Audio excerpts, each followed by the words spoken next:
we can upload it on our side. Okay, here we go. Welcome, everyone. Thanks for coming to Open Sky Community Services Juneteenth webinar entitled The Legacy of Juneteenth. My name is Jennifer McNeil, and I'm honored to be your host for this event. Just so you know what to expect for today, in a moment, I will be introducing you to our guest speaker, Brenda Figueroa. She will provide us with a presentation about Juneteenth. It'll be followed by a Q&A session. You could certainly use the chat feature if you want to make comments or ask questions during the presentation. That can be presented during the Q&A session. I will be monitoring the chat during the presentation to ensure that it's effective and we can all hear it successfully. Everyone will be muted, and then we'll be unmuted during the Q&A portion. So, any questions before we begin? Will folks be raising their hand too? During the Q&A session, we would like the hand raising feature to be used so that people aren't talking over each other. Yes. Good point, Brenda. Okay, anything else? All right, well, I'm excited for today's speaker. I'm going to read an overview about Brenda. Brenda Figueroa is a grant and contract administrator at Brown University since 2017. After the killing of George Floyd in 2020, Brenda took it upon herself to move forward the conversation about why Black Lives Matter, to help educate and empower her colleagues in the Office of the Vice President for Research at Brown University. Connecting stories of historical significance and weaving into them examples of everyday Black experience in America, opening up significant opportunities for dialogue with the Office of the Vice President for Research in a very welcoming manner. In addition to her work on her department's Diversity and Inclusion Action Committee, Brenda has spearheaded educational programs inspired by the Black Lives Matter movement, addressing issues of inequality, racism, diversity, inclusion, and belonging, along with organizing all staff retreats and training such as systemic inequality and the invisible force, white privilege, and the wealth gap. Brenda has led a directed education campaign within her department at Brown, recommending readings and lectures, and started a Take Action email campaign with simple, practical suggestions for supporting communities of color on a personal and local level, inspiring staff to take concrete action toward racial justice. Brenda holds a Master of Business Administration from Bryant University and a Bachelor of Science from Roger Williams University. It is my honor to present to you Brenda Figueroa. Thanks, Jen. That was so nice. So welcome, everyone. I'm actually glad to be here today. I was hoping no one was out in the elements. Oh, I can hear the thunder now over me. So hopefully this is informative, and again, at the end, welcome to take any questions and I'll do my best to answer them. And let me go ahead and share my screen. So oops, hold on one second. Of course.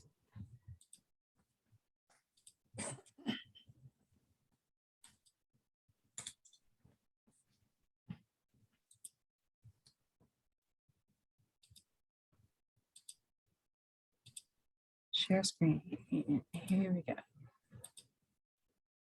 All right. Do we see it? Legacy of Juneteenth? Yes, Brenda. All right. Awesome. All right. All right. So I have you all in front of me. So I'm actually going to minimize you guys. Here we go. So again, my name is Brenda Figueroa. As Jen had mentioned, I am a grant and contract administrator at Brown University. So I'm not an expert in Juneteenth. I actually found out about Juneteenth maybe 14 or so years ago. I was actually reading a book and it was in the book and I was like, what is this? So I kind of looked, into it to see what it was. And it's funny because I have family in Alabama and Georgia, and I asked them if they celebrate Juneteenth, and they said yes. And they said, you don't? I said, no, I had never heard of it. And it's funny because 14 plus years ago, it wasn't a huge celebration for them like they celebrate Mardi Gras, for example. So now the last several years, the tradition has come back to them down in Alabama and Georgia. So this presentation is a brief educational and celebratory overview of the meaning behind Juneteenth and its importance in the African-American community as it commemorates the emancipation of enslaved people in the United States. So I hope to enlighten those with little to no knowledge on this historical day.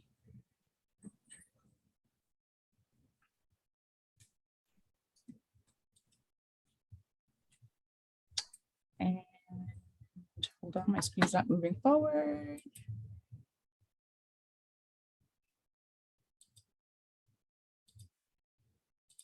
There. So just a little history recap. So over a period of approximately 350 years between the 1520s and 1867, the Atlantic slave trade shipped more than 12.5 million slaves from Africa, and approximately 10.7 of those millions landed in the Americas. In 1619, a ship with approximately 20 to 30 enslaved Africans landed in Hampton, Virginia, and that's on record the first set of slaves that were in the United States. The Civil War took place between 1861 and 1865. The Civil War was between the Union and the Confederacy. The central cause of the war was related to whether slavery would be expanded into territories that were newly acquired as a result of the Louisiana Purchase. The Emancipation Proclamation was issued by President Lincoln on January 1st, 1863. The Emancipation Proclamation established that all enslaved people in the Confederate States in rebellion against the Union shall then henceforth and forever be free. The Emancipation Proclamation was a measure meant to punish the Confederacy during the Civil War, and the Emancipation Proclamation did not cover those enslaved people that were in Union states or in any Confederate states that had not seceded. So what is Juneteenth? So Juneteenth is a combination of the words June and 19th. Juneteenth commemorates the effective end of slavery in the United States, which is June 19th, 1865, when 300,000 enslaved people in Galveston, Texas, finally learned that they were free from the institution of slavery. So again, the Emancipation Proclamation was issued 2.5 years prior in 1863. So 2.5 years prior to June 19th, 1865. So as much as Juneteenth represents freedom, it also represents how emancipation was tragically delayed for the enslaved people in the deepest part of the Confederacy. Gordon Granger was a Union general, and he and his troops arrived in Galveston, Texas, and he read out loud the General Order Number 3, which reads, "The people are informed that in accordance with the proclamation from the Executive of the United States, all slaves are free. This involves an absolute equality of personal rights and rights of property between former masters and slaves, and the connection heretofore existing between them becoming that between employer and hired labor. The freed are advised to remain in their present homes and work for wages. They are informed that they will not be allowed to collect at military posts, and they will not be supported in idleness either there or elsewhere." So again, the Emancipation Proclamation read that all persons held as slaves within the rebellious states are henceforth and shall be free. It did not mention equal. General Order Number 3 mentioned equality to persons their rights and property. And again, this announcement came after Lincoln's assassination and 2 months following the conclusion of the Civil War. So one thing that made me feel some type of way about this General Order number 3, for example, it had stated that they advised those freed to stay in their homes and work for those who had just they had just been enslaved to, which in turn turned out to be sharecropping. So sharecropping is a system where the landlord has planters or tenants on their land in exchange for a share of their crop.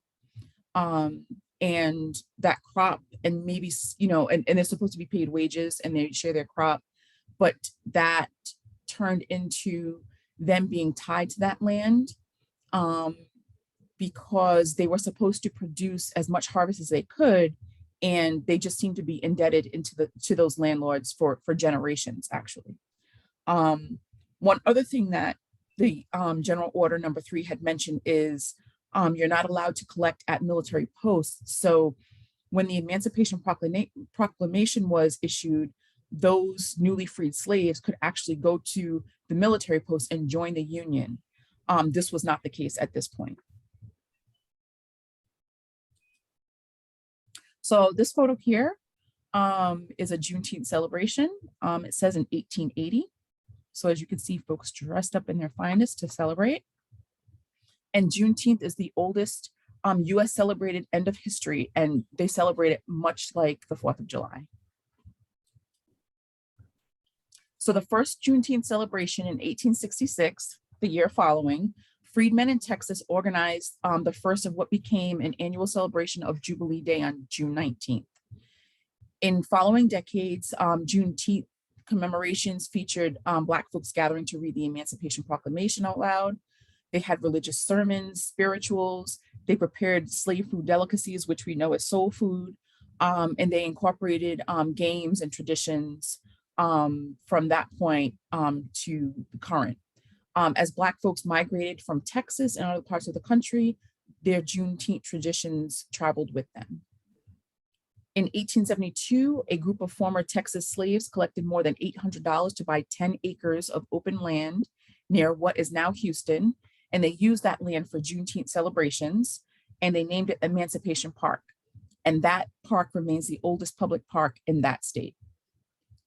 And just going back to this picture, this is actually, the caption says that they're at Emancipation Park in Houston. So this is the park that they are at that was purchased by freed slaves.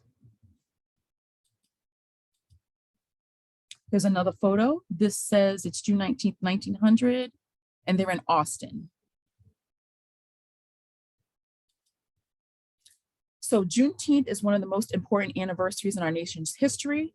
The emancipation of Black Americans should be celebrated because it represents a monumental step in freedom for all Americans, and it commemorates newly freed Black people taking pride in their progress. And over time, Juneteenth spread, as I had mentioned, through neighboring states, so Louisiana, Arkansas, Oklahoma, and when Texans moved west to California, and in the 20th century, they brought their traditions to Florida and Alabama.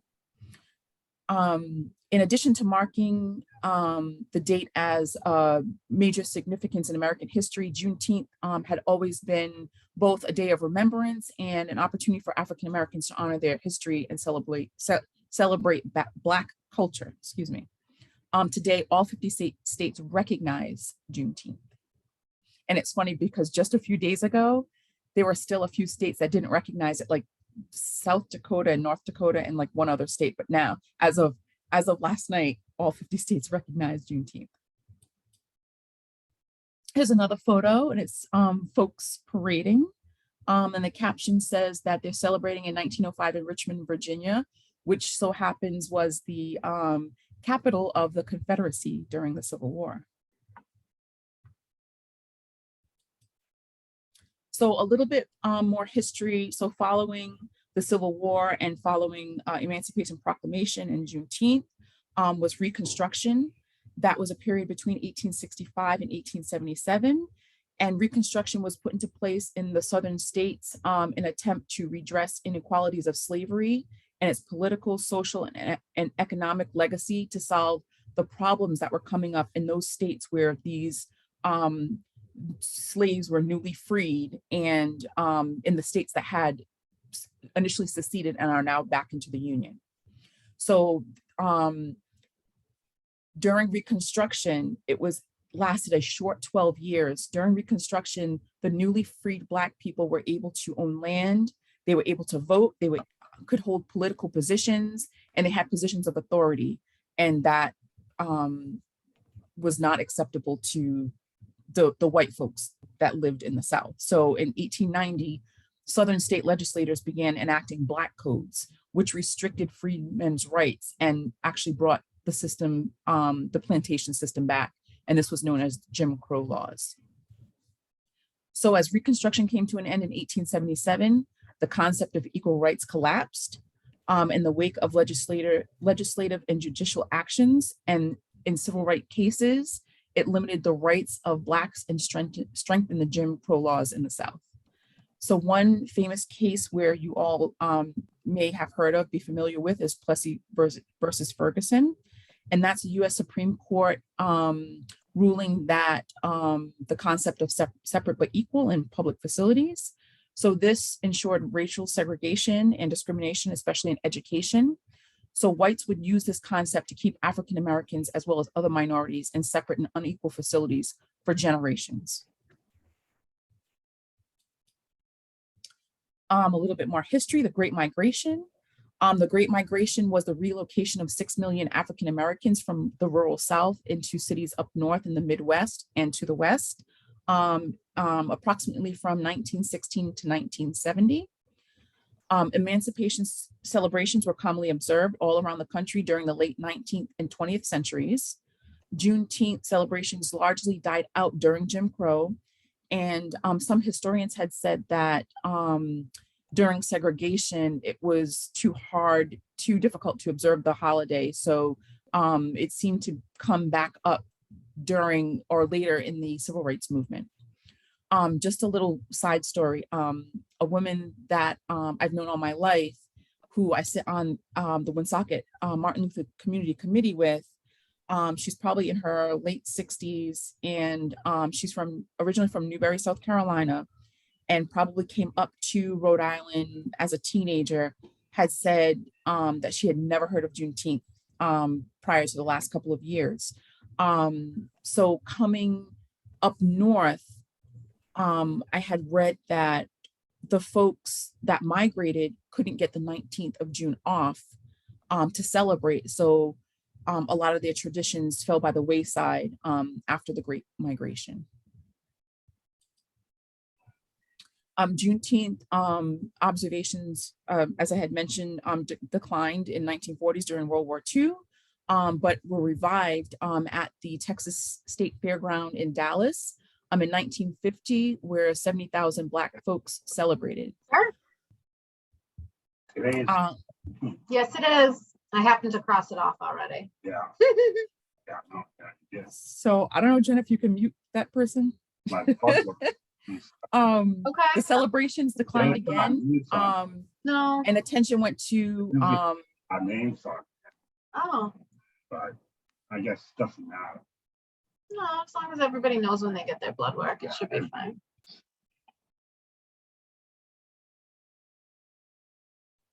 Brenda, I muted you. I'm sorry. all right. Am I Oh, good? good. You good? Okay. Okay. I did All mute right. the other person, but I Okay. apologize for muting you. That's okay. I had something popped up saying to unmute. I was like, oh wait, I thought I was. Okay. All right, here we go. So Juneteenth wasn't celebrated during World War II. In 1950, Black folks celebrated at the fairgrounds at the State Fair in Dallas. And the celebrations declined again, as mentioned, during segregation and the civil rights movement, but picked up again in the 1970s. And actually in the 1970s, advocates in Texas had launched their efforts to make Juneteenth an unofficial holiday of significance. So actually in January First, 1980, Juneteenth became a Texas state holiday. And as of last year, Juneteenth became a federal holiday.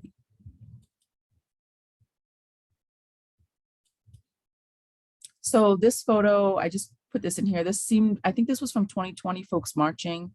But I put this in here because it made me think of, there's a colleague that I had, a white lady who, after I had given my presentation about Black Lives Matter and things, she was asking about talking to her children, like how to approach talking to her children. And Brown University actually last year recognized Juneteenth, and we had the day off. So she wanted to talk to her children about Juneteenth. And for those of you that have young children and want to talk about Juneteenth, there's actually children's books out there about Juneteenth that you can maybe get from the library or purchase that explains Juneteenth on their level. But one thing I did tell my colleague is slavery happened, it was history. So that's something that they're going to learn about. As a parent to approach it, again, you can use, different tactics, because you're going to have to explain how Africans were taken from their homes and, brought to another country and enslaved for hundreds of years. And, even to this day, we don't have the rights as others do. But again, there are some resources out there for folks to talk to their children. One thing I did want to mention about the Juneteent celebrations, now that's a national holiday, there's 3 ways to market without cultural appropriation. So invest in resources and time to learn the original history, which your organization is doing today. And you can do that yourself. Practice appreciation without consumption, and speak with Black employees or Black folks in your community to gather input. So there's articles, there's books, there's YouTube videos, and even Open Sky and other employers can use this holiday to enforce additional steps towards diversity, equity, and inclusion. And the second bullet, appreciation without consumption, don't adopt the celebration as your own or take elements from it if you're not, a Black person, if that's not your culture, because taking elements from, other folks' cultures, taking elements of Juneteenth will exploit Black culture, it reinforces stereotypes, and it contributes to oppression. And one example, Walmart. So under Walmart's great value label, they appropriated Juneteenth. So when I saw this like a couple months ago, my mind was blown. So they put ice cream out on their shelves for June to celebrate Juneteenth, and they received a lot of backlash publicly, and they actually removed it from their shelves. But again, this is cultural appropriation. Their label on their little container here says, "Share and celebrate African-American culture, emancipation, and enduring hope." So this is not okay. This is just not okay. So coming to the end, there are some documents for reference that I will share with Open Sky for if anyone is interested. Some of the things I have listed here are blog posts from different sources. One thing that is really insightful here is there is a national archive with a recorded narrative that is very interesting. There's other things from New York Times here. Again, there's resources, like I said, articles, YouTube. And then I also added a couple of articles here that I had found. There's actually an article here about white people celebrating Juneteenth. So that's something that you all can look at. And I will happily share this. And actually that's the end of the presentation. So any questions are very much welcome.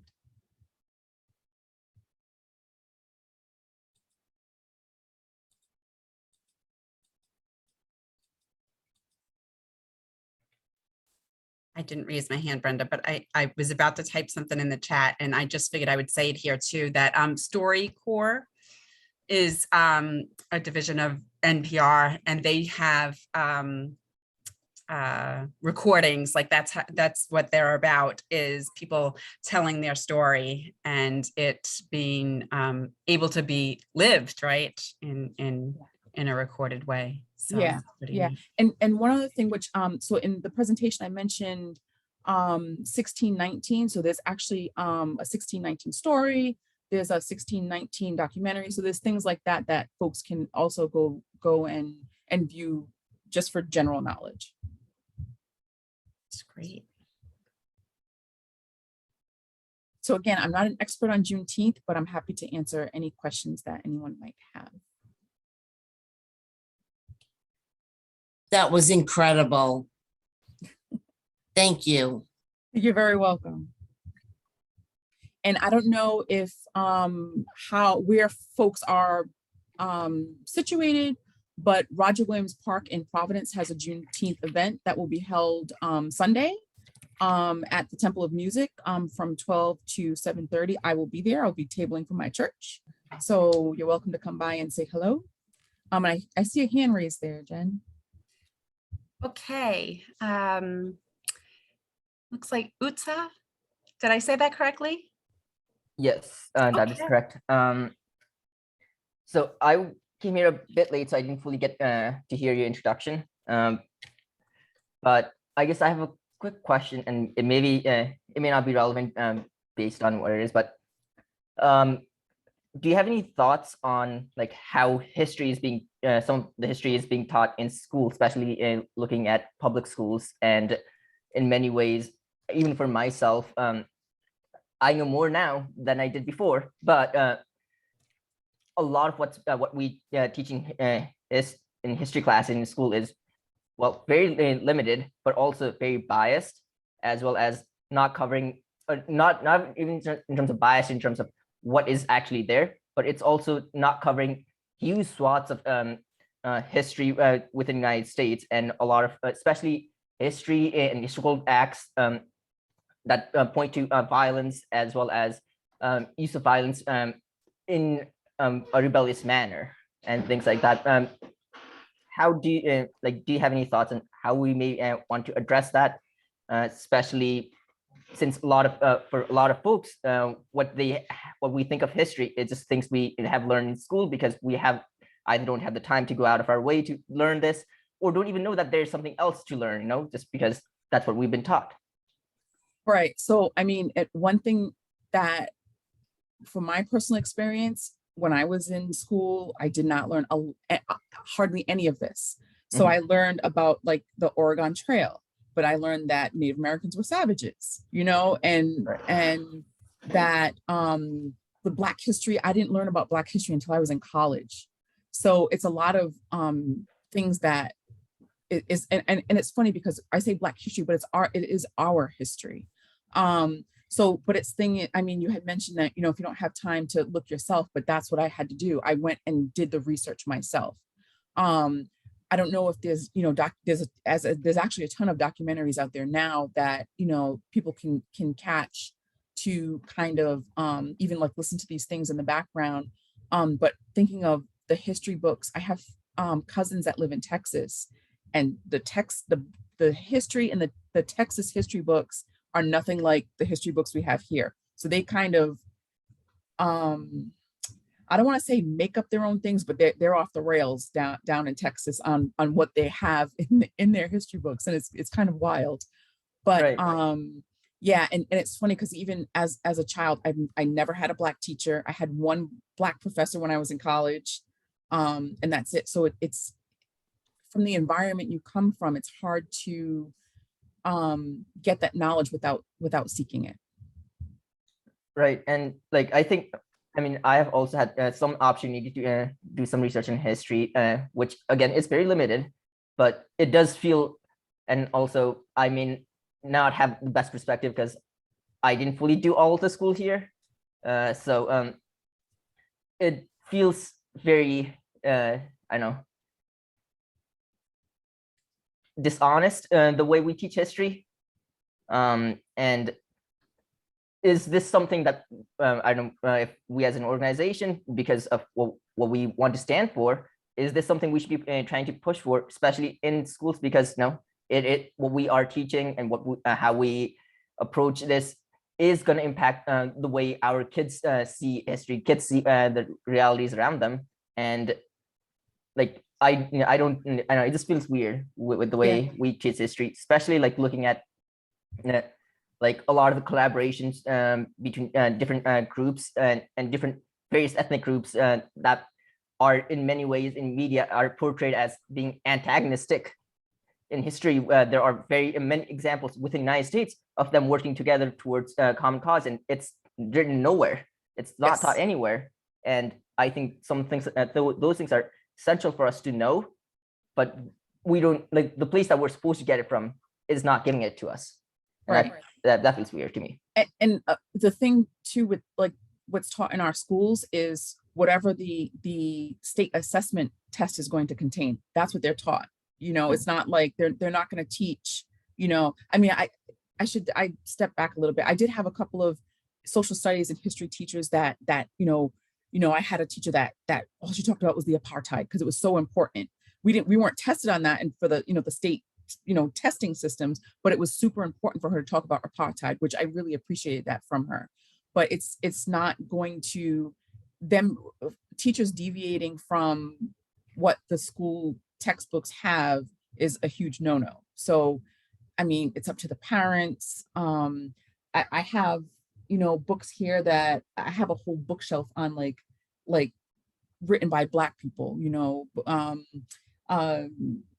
There's just Howard Zinn, it has a book, you know, History of America and things like that. That's a fantastic read. So, I mean, and like I had mentioned my colleague who wants to talk to her young children about Juneteenth and history and stuff like that.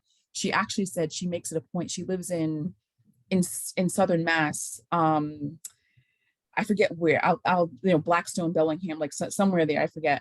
But she said she makes a point to take her kids out of the way to go to a playground that has diverse children. So her little playground, she said, it's all the kids that look like them. And she purposely goes out of her way to make sure her kids play with diverse children. So that's like just something small that folks can do. I don't know if that's helpful at all. I'm sorry.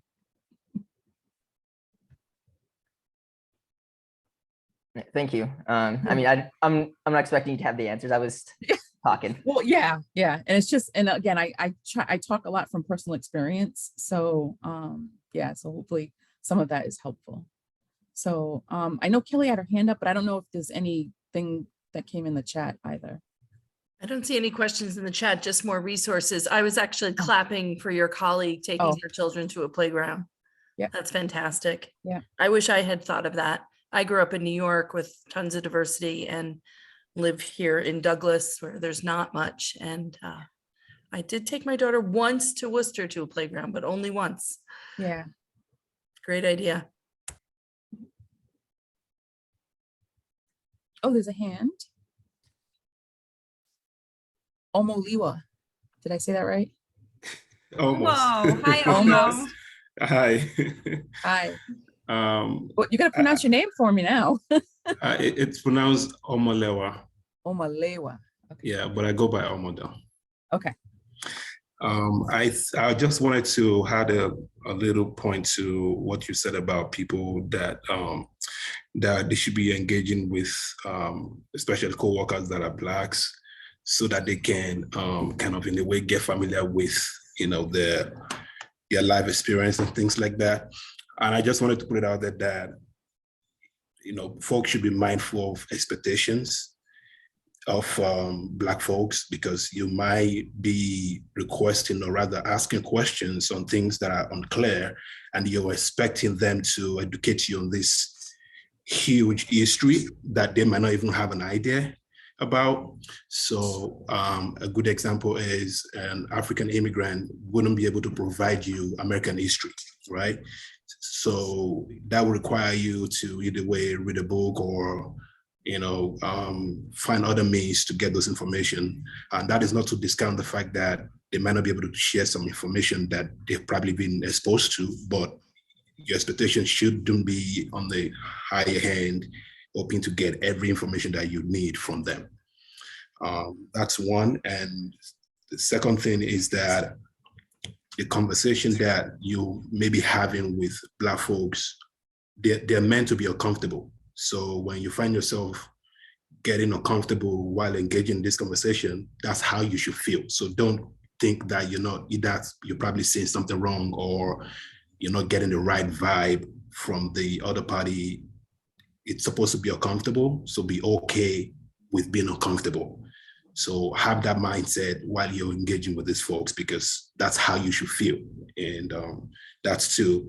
And the third thing, which is the last thing, is I think we need to do a better job educating our kids, even though right now they try to eliminate that from schools, because I think that a lot of the work, lies in the hands of the next generation, because the current generation actually were taught, they didn't really experience racism to the best of my knowledge, but they were taught to be that. So if we could make conscious effort to educate our kids better about it, so that way their generation will do a better job, even as we adults will also try to correct those errors. But as they grow up, if they are aware of it and also more conscious of those things that happen in the history, it helps them to grow to become a better person. Thank you. That was fantastic. And it's so funny, just to go back to some of your points.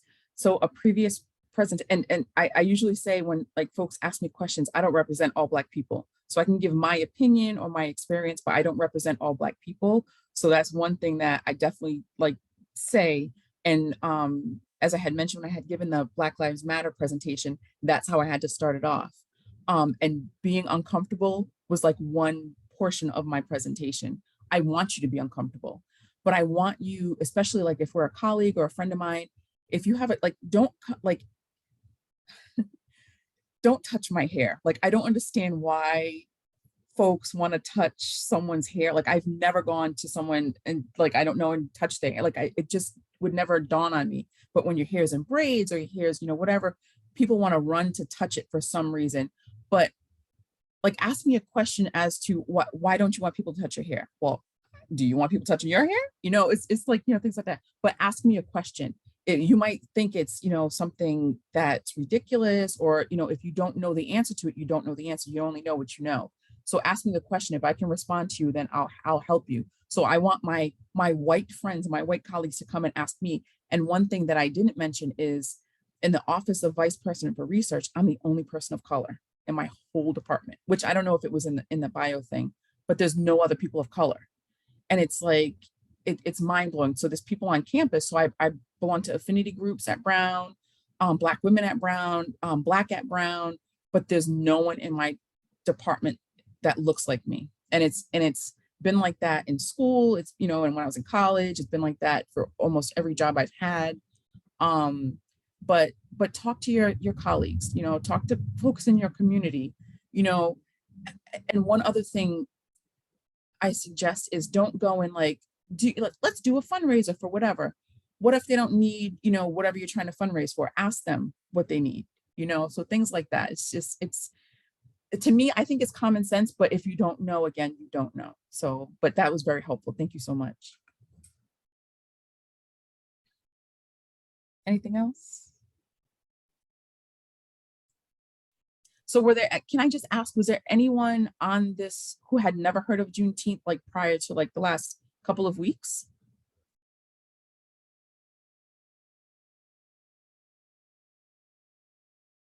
Okay. All right. Well, I hope this was somewhat informative, and then I'm glad that folks are sharing. I'm actually looking at the chat now, so I'm glad that people are sharing more. Oh, Henry Gates is fantastic.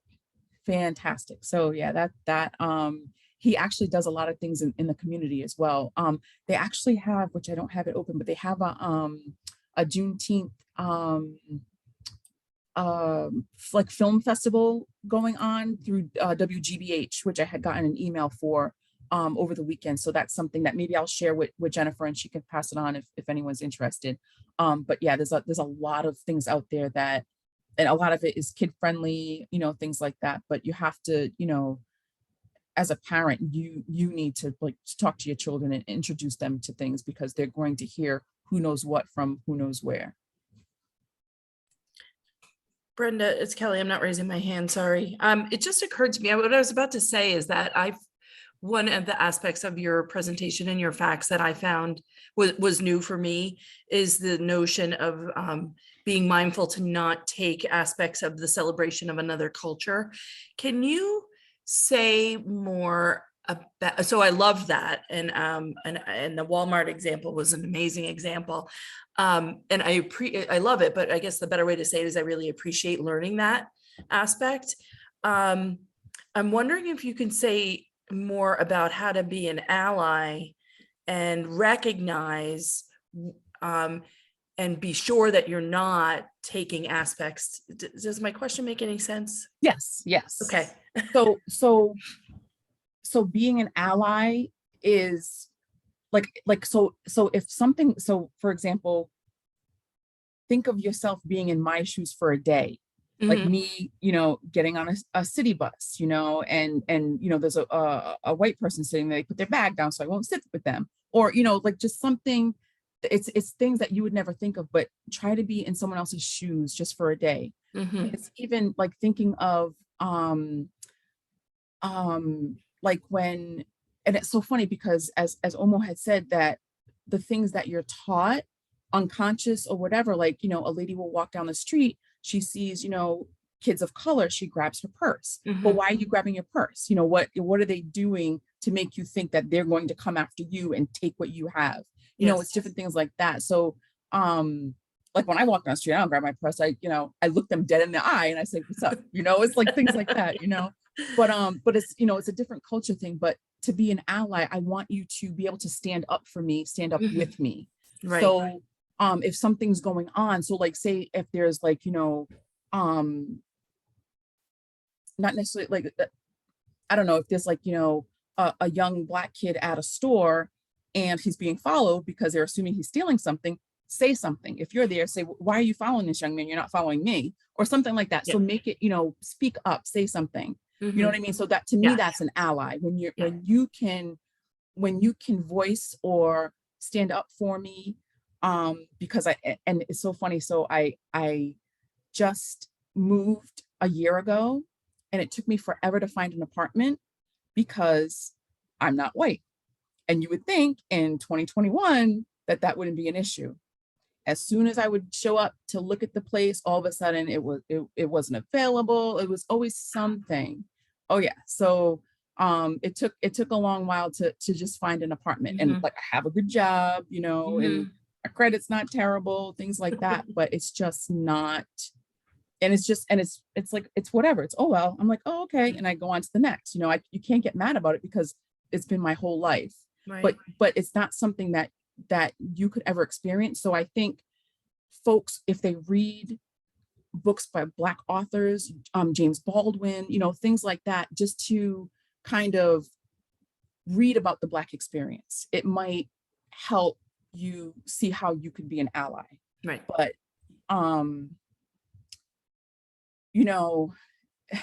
it's fun. There's just so many examples that it's just like that are going through my head, like me going into a place with my family and we're being seated at the way back in the restaurant when there's all these open tables, and I'm like, well, that's odd. Why are we sitting way back here? Just little things. And and it's one of those things where when I tell you something's happened to me, believe me. So if I say, well, I couldn't have found an apartment because of this, and you're like, well, that doesn't happen, or but if I say it, believe me, Sure. that's being an ally, Yeah. just different things like that. So I don't know, hopefully there's a lot going on in my head now. So Yeah. Thank you. When we had the safety pin thing going on for being an ally, I was one of the first to wear a safety pin for being safe with me. Can I and ask a question? Yes. With that, okay, so I saw the people wearing the safety pins. So when you had your safety pin on, so if something happened, were you I would step in, and Okay. I still do okay, good. on Because I a didn't know if people regular were just basis. wearing them to wear them, and because I would see safety pins and I didn't get it. Okay, all right. And appreciate I that. made designs with my safety pins too. Specifically pride ones, but because I'm LGBTQ, Mhm. but I do step in. Good. I do step in on a Thank you. daily. Thank you. And my parents, by the way, got married on Juneteenth. Well, happy Juneteenth to them and on their wedding day. Happy Juneteenth to you. Thank you. So I know we got a couple of hands up. I'm gonna lower my hand so that I could just make my comment, and then I think Jessica's next. I just feel so strongly to emphasize this about like where the power lies in our country, right? Like recognizing that we have representatives in our government that are making these decisions for us. So from the school committee that's deciding what your children are learning, to the mayor that's going to decide, you know, what happens on the police force, recognizing how much power legislators have is essential in order to be able to become aware of what they represent. So I can't emphasize it enough. And trust me, my husband hears it all the time from me. Register to vote and get involved and learn about the candidates because they have a lot of power and they definitely can help create the change we need in our society. Jessica, you want to go next? Sure. Hi, everybody. And thank you. Thank you for all this information. It's great. Sorry, I'm going to put down so you can see me a little bit. I work for CCHP. I work with Jen, and this is a great topic for me because I'm a sociologist. And the reason I picked my education is because of my background. I am a New Yorker, Italian, and Puerto Rican. I have a white last name. I have been in the field of computers, the field of legal, and now in the mental health field. I was born in New York, raised for a little bit in Puerto Rico, didn't know English, then I went to Puerto Rico, didn't know Spanish. I have had a history of being in the diversified environment in all aspects. Hispanic people, we do come from an African-American background. And we do have our history. We also have Hispanic people who are racist, who do not know about Juneteeth, who in our own countries are racist against people of color, which as a child growing up and going to church and believing in God, knew that everybody was equal to me. So it kind of got into my interest of being different and acting different and making a difference in the world. So this is why I'm here. So I wanted to speak a little bit on this and give you a little bit of my social aspect and things that I have quantitative and qualitative studied in school. One of my thesis and one of my papers was on me personally trying to get a job at a legal place using 2 different last names. And I just wanted to give you that example to help you a little bit on your presentation, which I really studied it and did an application in a lot of places. And I use and now right now you see me hyphenated, both my white name and my Spanish name I hyphenated there. I do that on purpose. Yep. And because my husband had a really Spanish name now. So even though I like my Italian name, but that is something that we have to take when we do want to be allies, like we say, is take into considerations when we do have people applying for jobs or that are next to us. Because even me, myself, because we all do it unconsciously, we look at certain names and we put them to the sides without looking at their career backgrounds, their education, and who they are.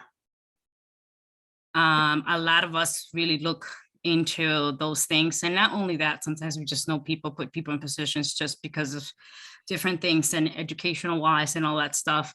I personally did that and it did happen. It is true. People look at certain names in a different way. I got so much interviews with my white name and I think I only got one. And that's something that we were and that's why when she was saying, and it's been like that because I grew up in a small town, which was Polish in Webster.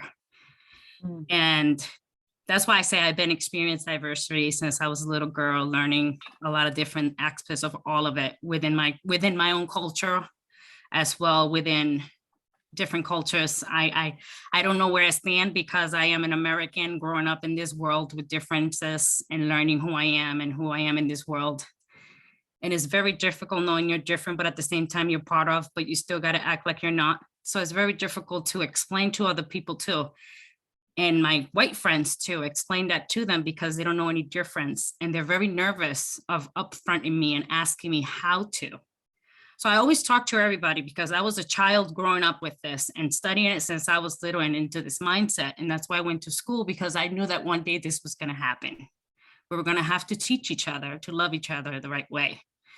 So with my perspective of this, it's something that Jen said really clear. It's be aware and ask the question before you assume. Whether you're Black or white, it doesn't matter what culture you're from, Hispanic or whatever it is, because Hispanic people have their own history too, their own bias, their own ways of thinking, and the way that you have to educate, and also in the way that they see it. The way that they see it, you have to ask that question. How do you think about me asking you about this holiday? Could you educate me a little bit more? I'm not gonna know. On top of it, I have my kids are Dominican, Italian, and Puerto Rican. My household, when you go to a party, there's Asian, Blacks, Italian, Puerto Rican. There's a whole party of nations in my parties. So everybody brings different plates.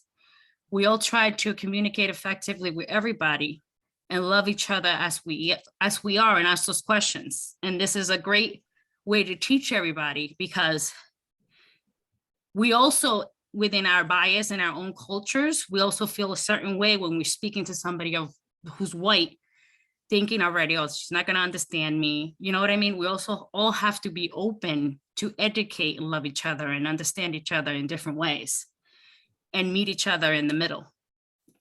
And I think I wanted to ask one more question because I wanted you guys to be clear on how to approach this, because I think that's what, I think her name was Kelly, was asking. How is easy to be somebody who's next to you when it comes to talking about this particular holiday? How do I sit next to you and ask you without asking in the wrong matter? What about this? How do I approach it? How do I help you? I don't know if I'm making sense. Like sometimes, like the other day we had Veterans Day, and some of this say Happy Veterans Day, but this is a memorial for things that happened that were negative for certain people and can also impact their PTSD. So it's a good way to always educate people of how to ask that question, how to be able to communicate effectively. And when we have that, when we're scared to ask, how do we do it? You know what I mean? It's very difficult to do it. So be open to be able to ask the question, how do I ask this to you? It's Right. okay to not And be know. I uncomfortable. don't know. Yeah, Be I don't know. I don't know. Can you please educate me a little bit of this? Mhm. You know, and I also, growing up, I am from Webster, and my family have a house in Connecticut, which I was the only Puerto Rican girl there. And I purposely moved to Worcester because I wanted my kids to grow up in a society where it's diverse, so that they can understand who they are. But it's a great thing it's a great thing that I also showed them that we also live with people who are white. And this is how they think. This is how they educate them every day. You know, they don't know, and you just got to educate them. The good thing is that everybody was open, and we live in a different area, but it is, I still have times that I still have to educate my children. Always. And let them know. So I just wish, like for the society now, like you just said, that we educate all of our children. How they're going to hire people at work, how they're going to treat people, Right. and how those language barriers and the differences and all that stuff, you can get a good person who you probably won't see them because they're different than you, but they're probably a good asset to you. Right. Can I tell you one thing that I suggested at Brown for my division is that they take resumes and black out the name, which Jennifer, I don't know if I mentioned this to you, they black out the name, black out the year of graduation, anything that's identifiable that can identify, where they're male or female, things like that. And like my division, they won't do it. So when you see a Tyrone or Lakeisha, they put those to the side. They're not going to interview these people. You know what I mean? So it's you make the suggestions, but you can only do so much. But thank you. I appreciate that. I appreciate everything. I just wanted to give you that example Yeah. just because he always comes back to me of giving the people that, you know what I mean? We're all every day looking at things and looking at them differently because we already have been taught to do that. But Right. we can make a difference and be an ally to actually take that next step and look, That's right. Yep. you know. Thank you, Thank you. Jessica. You're I know welcome. that we're at time, Brenda. I just want to ask if you could stay on for a few more Yep, minutes. We I'm have 3 people available. that are raised their Yep. hands. Okay, thank Mhm. you, Brenda. Utsav, your hand was raised next. Utsav is how you pronounce it. So I will quickly touch on 2 points because I've spoken a lot already. So going back to the question of I think it was both Jen and I think you mentioned as well, voting. And one thing I want to add to that is make sure that you are understanding the politics and the policies of the people that you're voting for. Just because they're Black or brown doesn't mean they will support Black or brown people. I mean, some of those might be slightly different here in America, but like back in Nepal, we had brown people running the country, and they were not always going to be doing good things for the people there.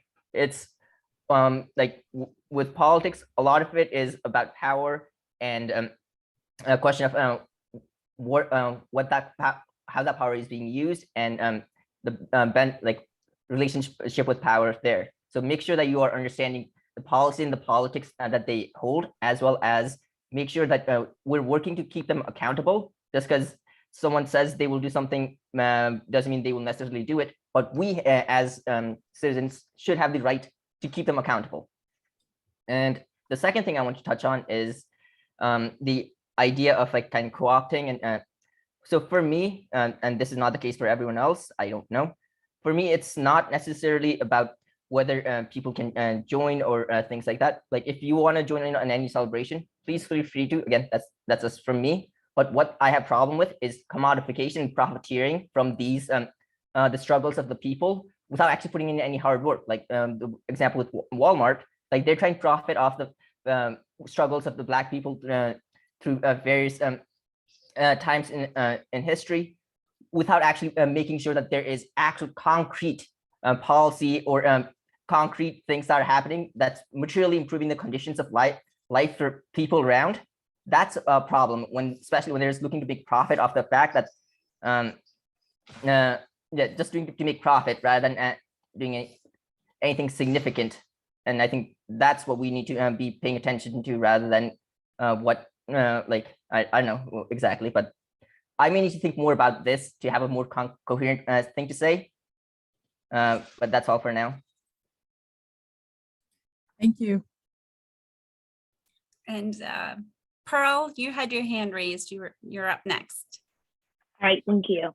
So just a little observation. So as a young Black woman, I understand the desire for people to understand Juneteenth and all these holidays and the issues going around. But I believe that a lot of people make the mistake of leaving it up to these individuals to explain the history, while they can take the initiative and go to the internet and learn a little bit about the history itself, and then come to the BIPAC individual and ask them a little bit more.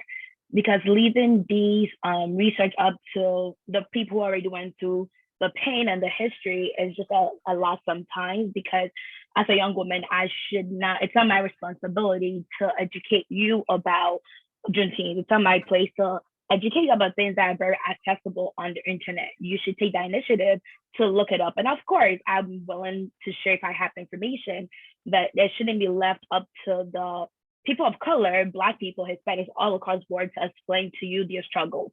We shouldn't be the one educating you about what we've gone through, the pain we've gone through. because it's not our responsibility once again. You can go ahead and take that research, look it up. And once you need more, if we're able to give you that information, of course, we'll be willing to. But a lot of people tend to believe that the people who are going through the struggle should be the one educating each other. And in my perspective, that's just not the way to be an ally or just to live, honestly. So just a little heads up in the future in case you decide to ask somebody, especially a person of color, about something you need while you can easily access on the internet. That was perfectly said. And it's funny because, and that's the other thing too, I don't speak for all Black people. I can't represent all Black people. And even when my colleagues had asked me to do a presentation, they didn't want to put the burden on me to do it as being the only person of color in my department. So that was very well said. Thank you, Pearl. And Omo, you had your hand raised, but I don't see it raised anymore, but I saw that you put a comment in the chat. So I just wanted to acknowledge and give you a moment if you did want to speak. No, I'm all set. I already shared what I wanted to share on the comment section. Yeah, your experience is just shameful. And I'm sorry that you experienced that. Really. Working together to change our society is necessary. Mm-hmm. Yeah, so I have so many stories in my head. Yeah, I sometimes feel that way too. And as you go along in the program, I just remember something like, hey, let me quickly say it. I forget. Yeah. It's funny. One story I want to share, which I think is funny. My colleagues didn't think it was funny, but my colleagues had gone somewhere. And she's like, oh yeah, I went to such and such. I was like, oh really? Well, how many brown people were there? She's like, I don't know how many people from Brown. I said, no. How many brown people were there? She goes, oh, I don't know.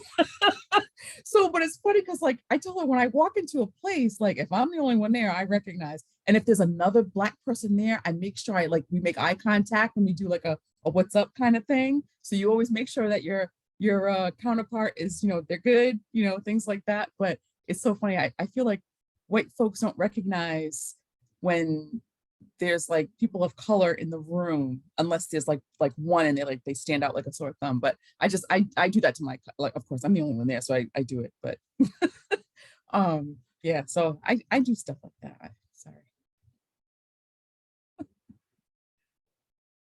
I thank everyone for participating. I really appreciate that you all joined and listened to me talk with my little bit of stories and things. So hopefully it was like super helpful and again, don't be afraid to join a Juneteenth celebration. Just don't go take it and do it yourself somewhere, and don't take go do it your own Native American powwow, things like that. Just be aware of what it is that you're doing, so you're not appropriating. So. Brenda, thank you so very much for your time and for sharing your knowledge with us and really facilitating such a deep discussion. Good. I'm glad folks actually chimed in. I really appreciate that. And I hope to see you on Sunday. Yes. Have a good weekend, everyone. Thank you again for coming today. Greatly appreciate your time. Thank you, everyone. Take care. I'm going to stop recording now.